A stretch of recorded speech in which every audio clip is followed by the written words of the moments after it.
En realidad es un libro que ahonda un poco en el anterior, de La tristeza del eco. Lo que pasa es que ahora se vuelve un libro quizás más emocionalmente más profundo, quizás, ¿no? O sea, en el sentido de que me da quizás menos pudor contar o abrirme con ciertas emociones.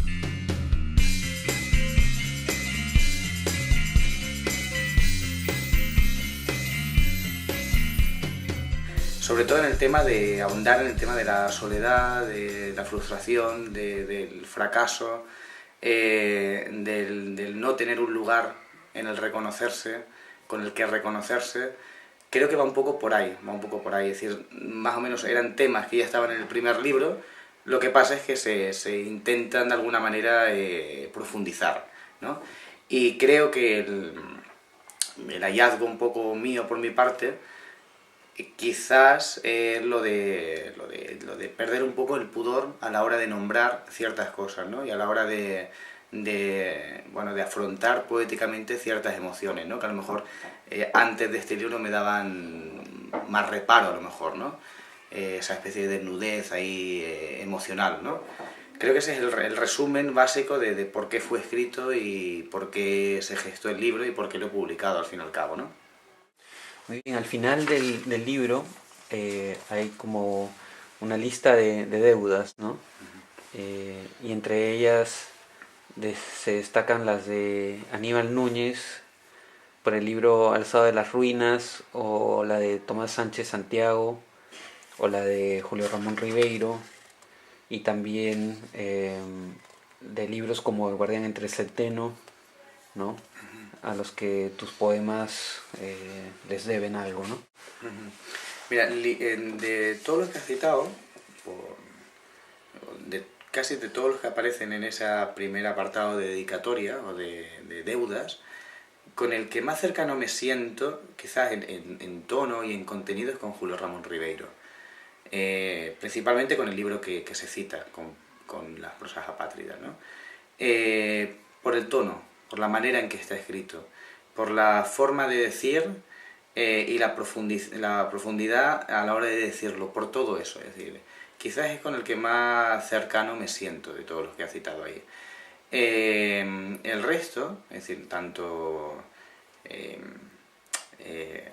Salinger, por ejemplo, o como Aníbal Núñez, han sido escritores a los que me he acercado puntualmente, me han interesado puntualmente, pero bueno, digamos que sobre todo es un homenaje a una obra en concreto. Por ejemplo, Aníbal Núñez con su Alzado de la Ruina, sí, o Salinger con lo del Guardián entre el Centeno. Pero el autor quizás que más me haya marcado también a la hora de configurar emocionalmente mi obra literaria es sin duda Ribeiro, ¿no?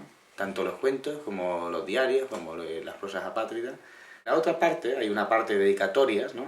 Y ahí se citan a tres autores que para mí son los fundamentales a la hora de escribir, o han sido como una pieza fundamental para mí a la hora de escribir, que ha sido Ángel Campos Pámpano, Basilio Sánchez y Álvaro Valverde. Son estos tres escritores extremeños los que quizás han dado la pauta o han dado el inicio para que yo escribiera. Es decir, estoy seguro que sin la lectura de estos tres autores no habría escrito este libro, seguro. No sé si hubiera escrito otra cosa, pero estos libros seguro que no los hubiera escrito. ¿Y en qué consiste esa deuda? Pues sobre todo por ascribirse a un tipo de poesía que a mí me interesa mucho, que es la poesía de la contemplación, sobre todo, ¿no? Una poesía puramente meditativa, una poesía aparentemente accesible, aparentemente, quiero decir, porque no utiliza un lenguaje recargado ni un gran artificio poético, pero la profundidad a la hora de mirar lo que eligen para poetizar, digamos, a la hora de poetizarlo, me interesa muchísimo. Y con temas que me interesan también, es decir, el tema de la memoria, del lugar, de la soledad, de esos símbolos, sobre todo también en la cuestión de símbolos, pues el jardín abandonado, la casa abandonada, la frontera, por ejemplo, ¿no? Es decir, esa forma de ser extremeña, ¿no? De estar un poco ahí en la frontera, ¿no? En el extremo, ¿no? Entre España, Portugal, no sé, Extremadura, ¿qué es exactamente eso, no? Y creo que ahí me han marcado bastante, es decir, la elección de símbolos también, ¿no? Lo que decía antes. Esa forma de mirar y esa forma de afrontar el poema me ha interesado muchísimo, muchísimo. Yo diría que, yo siempre recuerdo que aquella frase de Pessoa cuando decía que el ser humano era una confederación de almas, ¿no? Pues yo para mí el ser humano, tal y como yo me veo, es una confederación de lugares, es decir, lugares físicos, lugares imaginarios, lugares que han existido, lugares que son ficción pero que tienen más verdad que los lugares reales, entre comillas. Para mí el tema del lugar es fundamental, es decir, es absolutamente fundamental y a veces tiene una forma determinada, a veces se identifica con tal o cual ciudad y a veces no, es decir, es así. Y eso conduce a muchas cosas, es decir, a muchos temas que tratan de abordarse en el libro, por ejemplo, la condición de apátrida, por ejemplo, la condición de soledad, por ejemplo, la sensación de aislamiento, de desplazamiento, del estar siempre fuera, del estar siempre en otra parte, ¿no? De no tener ese punto de referencia. Quizás es un libro sobre la identidad, es decir, sobre la falta de identidad, ¿no? Sobre todo, ya digo, a mí del tema del lugar y lo que todo eso, o sea, lo que el tema del lugar genera, me interesa profundamente. Bueno, el título, ¿no? Es Dimensión de la Frontera, un poco una especie porque la frontera supuestamente no tiene anchura, ¿no? Y en ese espacio sin espacio hay una dimensión, ¿no? A mí me da la impresión como de que de una inmigración que en un momento se ha detenido y en ese lugar se ha decidido uno quedar y sin embargo se queda como en una especie de soledad, ¿no?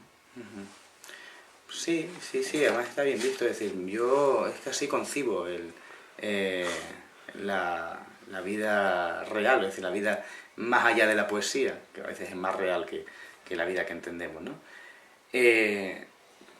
Uno intenta buscar su lugar de referencia, ¿no? Y en esa búsqueda pues hace su vida.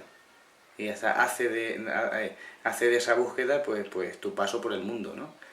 A algunos le lleva mucho tiempo, algunos lo consiguen o creen que lo han conseguido y otros pues ahí seguimos, ¿no? Ahí seguimos. Y creo que ahí reside uno de los encantos también de la vida, ¿no? Es decir, más que el fin, importa el camino, importa el medio, ¿no? Exacto. Muy bien, Alex, gracias. Gracias a ti, Ernesto. Pues léeme alguno, ¿no? Por ejemplo, me gusta continuación de un lugar. Apenas gozo de habilidad para avanzar nuevamente. Si escarbo con cierto esmero, descubriré bajo la tierra una imagen que encierra mi nombre. Por eso, decido permanecer en este lugar, aceptando con ligero estoicismo mi ubicación en el mundo. Que sea este importa y mucho. Imaginaba que el centro de mis pasos no gozaría de un espacio concreto, preciso. Me equivoqué. Mi lugar está aquí, en mitad de un páramo sin ruinas, más solitario que un callejón plagado de gente y luz difusa. No hay más presencia que la mía, ni diálogo que sirva como hábil comentario a la soledad que me circunda.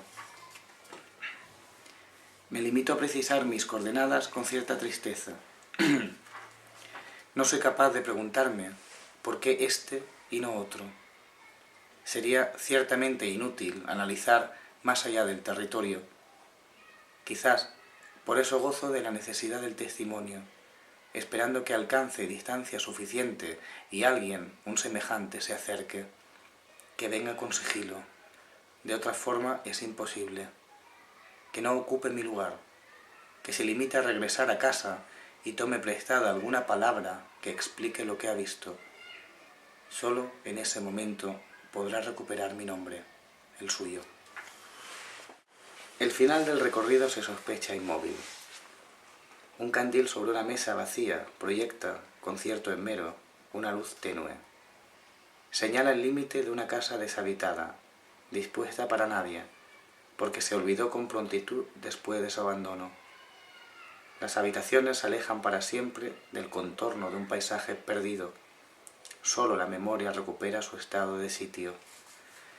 Ignoro si fue visitada, si por azar se descubrió en una noche otoñal y sirvió como incierto refugio de algún viajero. No obstante, aquí no se viene a morir, sino a permanecer. No existe conciencia del encuentro, simplemente se regresa para habitarla. Por eso, uno solo puede volver a este punto de forma casual, sin voluntad por recuperar su origen. Hoy, estas 4 paredes sostienen el abismo.